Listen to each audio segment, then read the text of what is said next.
Hello friends, welcome back to the channel. आज हम English grammar के जो नेक्स्ट के हमारे 5 जो इम्पोर्टेंट रूल हैं उनको हम करेंगे। आपको पता ही है कि ये जो रूल्स हैं ये हर एक कॉम्पिटिटिव एग्ज़ाम में बार बार पूछे जाते हैं। तो वीडियो को जो है एंड तक ज़रूर देखें और साथ ही हम इसके कुछ एग्जाम्पल भी करेंगे। चलिए शुरू करते हैं कॉन्सेप्ट 16 से। एक बार हम पेंसिल ले लेते हैं। आज मेरा गला थोड़ा खराब है तो प्लीज़ एडजस्ट करिएगा। Concept 16, a great deals of with a great number of, very very important concept. ये हमारे हर एक एग्जाम में पूछे जाने वाला कॉन्सेप्ट है। देखिए, सबसे पहले होता है अ ग्रेट डील। अ ग्रेट डील इसके साथ क्या होता है, अनकाउंटेबल नाउन लगता है प्लस क्या होती है, सिंगुलर वर्ब लगती है। ठीक है, वैसे ही अ ग्रेट नंबर ऑफ इसमें काउंटेबल नाउन होता है प्लस प्लूरल वर्ब वर्ब होती है। मतलब अ ग्रेट डील आएगा तो uncountable noun plus singular verb, अगर अ ग्रेट नंबर ऑफ आएगा तो countable noun plus plural verb. देखिए एग्जाम्पल से समझते हैं इसको। A great deal of time was wasted. A great deal of time क्या लगा, अ ग्रेट डील। मैंने देखो राउंड भी किया यहाँ पे। ऑफ टाइम क्या लगा, डील ऑफ टाइम। टाइम क्या है आपका, अनकाउंटेबल नाउन है। ठीक है, वाज क्या है आपकी, एक सिंगुलर वर्ब है। ठीक है, वैसे ही a great number of, a great number of के साथ क्या बताया था, काउंटेबल नाउन। एम्प्लॉयज क्या है, काउंटेबल नाउन है। ठीक है, वर्क क्या है आपकी, प्लूरल वर्ब है। ठीक है, वैसे ही unhappy with new policy. A great number of peoples, number of, a great number of क्या लग रहा है यहाँ पे, अ ग्रेट नंबर ऑफ। तो क्या बताया था, अ ग्रेट नंबर ऑफ के साथ बताया था मैंने काउंटेबल नाउन। पीपल क्या है, काउंटेबल नाउन है। ठीक है, प्लूरल वर्ब, वर्ब क्या आएगी, प्लूरल आएगी। ठीक है, stranded at the airport due to heavy snowfall. ठीक है, तो ये हमारा कॉन्सेप्ट 16 खत्म हुआ। अब हम कॉन्सेप्ट 17 को करेंगे, रूल ऑफ इन्वर्जन। ये आपने पहले भी पढ़ा है। इसमें मैंने बताया था कि जब कोई सेंटेंस नेगेटिव वर्ड से स्टार्ट होता है तो रूल ऑफ इन्वर्जन का यूज होता है। ठीक है, इसको आप यहाँ पे समझिए। जैसे आपको जो है ये हमने ये सिंपल सेंटेंस है हमारा। ठीक है, इसको हम जब इसमें कन्वर्ट किया, इन्वर्जन किया इसका, तो क्या बनेगा, मैंने क्या बताया था सबसे पहले, जो नो और नेगेटिव से सेंटेंस होते हैं वो पहले आएगा, नेवर पहले आ गया। ठीक है, हैव, फिर हमारे पास आती है वर्ब। मैंने बोला था कि वर्ब इनमें पहले आती है और सब्जेक्ट बाद में आता है, I seen such a mess. ठीक है, वैसे ही सेकंड है ही knew little about the plot.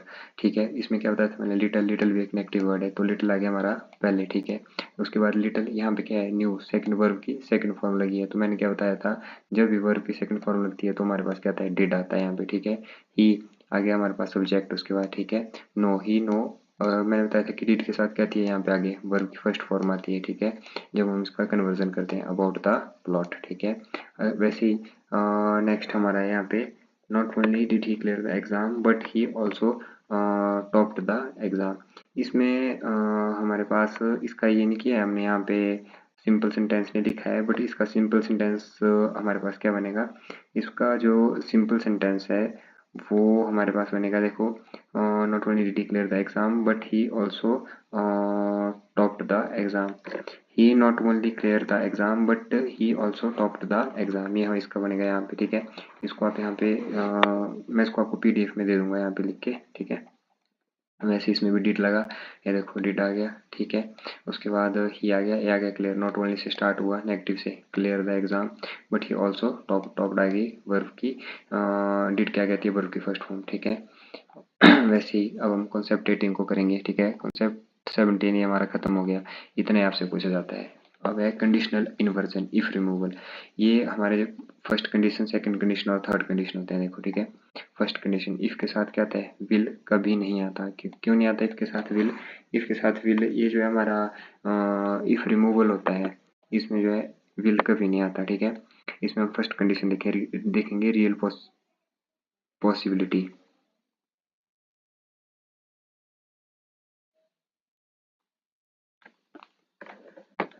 ठीक है, तो इफ,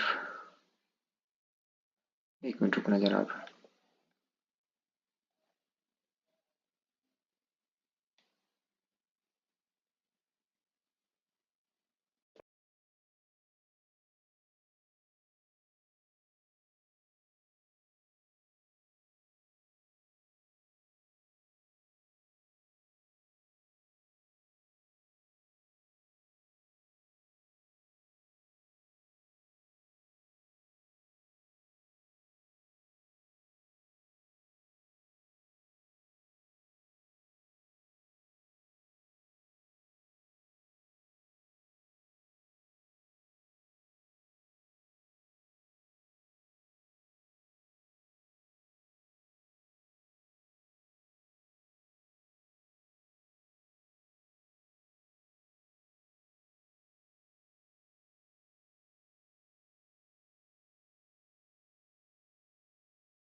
सॉरी फॉर डिस्ट्रप्शन। तो हम फर्स्ट कंडीशन पढ़ेंगे। फर्स्ट कंडीशनल में होती है रियल पॉसिबिलिटी, जैसे मतलब ये हमारा फ्यूचर एक्शन के लिए यूज होता है, जैसे if it rains we will stay at home. ये जो हमारा इफ इट रेन्स वाला ये हमारा हमेशा प्रेजेंट में होगा, देखो आगे भी लिखा है मैंने, ये हमारा प्रेजेंट में होगा। विल स्टे एट होम ये हमारा हमेशा फ्यूचर में होगा, ठीक है।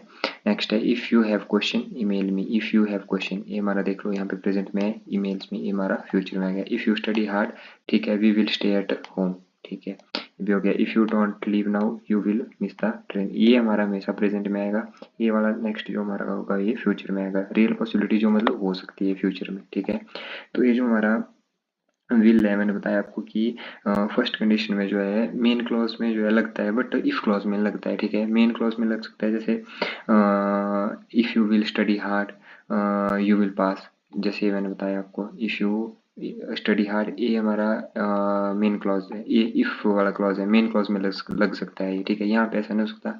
फर्स्ट कंडीशन जहाँ रियल पॉसिबिलिटी हो वहाँ पे इफ इट विल रेन नहीं हो सकता, ठीक है। इसमें if it rains we will stay at home में होगा, ठीक है। वैसे ही सेकंड कंडीशन क्या हमारी हाइपोथेटिकल, एक्चुअली जो हो नहीं सकता, ठीक है। मतलब हम सिर्फ ऐसे एज्यूम कर सकते हैं, जैसे I were the PM I would change the rule. पहले देखो इसमें क्या लगता है, वुड प्लस वर्ब की फर्स्ट फॉर्म वुड लगी, ये देखो वुड और चेंज फर्स्ट वर्ब की फर्स्ट फॉर्म। वैसे if she knew the truth she would be devastated, she would be, ये देखो वुड और be first form. If I were rich I would start a charity, मतलब जिसमें ये बोल सकते हैं जैसे कि इफ आई अगर मैं पीएम होता तो मैं ऐसे रूल चेंज कर सकता था। इफ उसको अगर सच पता होता तो वो जो है डेवेस्टेटेड खत्म हो जाती, बर्बाद हो जाती। इफ आई वर रिच अगर मैं अमीर होता आई वुड स्टार्ट चैरिटी, मैं चैरिटी स्टार्ट कर देता। ऐसे है इसमें, ठीक है। देख लेना एक बार आप इसको। थर्ड कंडीशन पास्ट रिग्रेट, मतलब अगर पास्ट में आपके पास रिग्रेट किया हुआ हाइपोथेटिकल कोई सिचुएशन हो, ठीक है।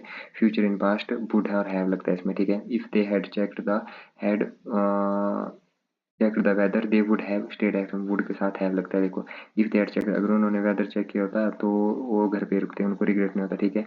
If I had known you were coming I would have baked a cake, ये भी आपको समझ लग गया। अगर मेरे को पता होता तुम आते तो आई वुड, मैं आपके लिए केक बेक्ड बना देता। If I had studied I would पास तक, अगर मैं पढ़ा होता तो I would have passed the exam, तो मैं एग्जाम को पास कर देता, ठीक है। ये है मतलब इसमें ये है कि आपको रिग्रेट हो रहा है, आप वो काम कर चुके हो बट आपको रिग्रेट हो रहा है। अब आप पास्ट में वो सोच रहे हो कि फ्यूचर में आप सोच रहे हो कि पास्ट में मैंने ऐसा नहीं किया होता, ठीक है। तो ये हमारा कॉन्सेप्ट 18 खत्म हो गया। अब कॉन्सेप्ट 19 रूल ऑफ इन्वर्जन, ये भी आपका वेरी वेरी इंपॉर्टेंट है, ठीक है। इसमें आ जाता है आपको डायरेक्टली क्वेश्चन, किसी केयरली के साथ दे देते हैं कई बार देन लगा के, तो देन नहीं लगता है, याद रखना। केयरली के साथ वैन, हार्डली के साथ वैन, बेयरली के साथ वैन, रेयरली के साथ भी वैन आता है, ठीक है। Scarcely had the sun risen when, ए देखो when the birds begin to sing, error detection में आपको यहाँ पे देन दे देते हैं कई बार। Hardly had the teacher left the room when the peoples start enjoying, ठीक है। इसमें भी व्हेन ए देखो, ठीक है। Hardly barely had we reached the station when the train started, ठीक है। यहाँ पे क्या आ गया आपका व्हेन आ गया। इनके साथ हमेशा व्हेन नहीं लगता है, नो सोनर के साथ आपका देन लगता है, ठीक है। ये वेरी इंपॉर्टेंट है, इसको ये चारों आपको याद कर लेने, 1 2 3 4 है। सेकेंडली हार्डली बेयरली, इनसे हर बार क्वेश्चन आता है, ठीक है। हर एक एग्जाम में इनसे क्वेश्चन पूछा ही जाता है।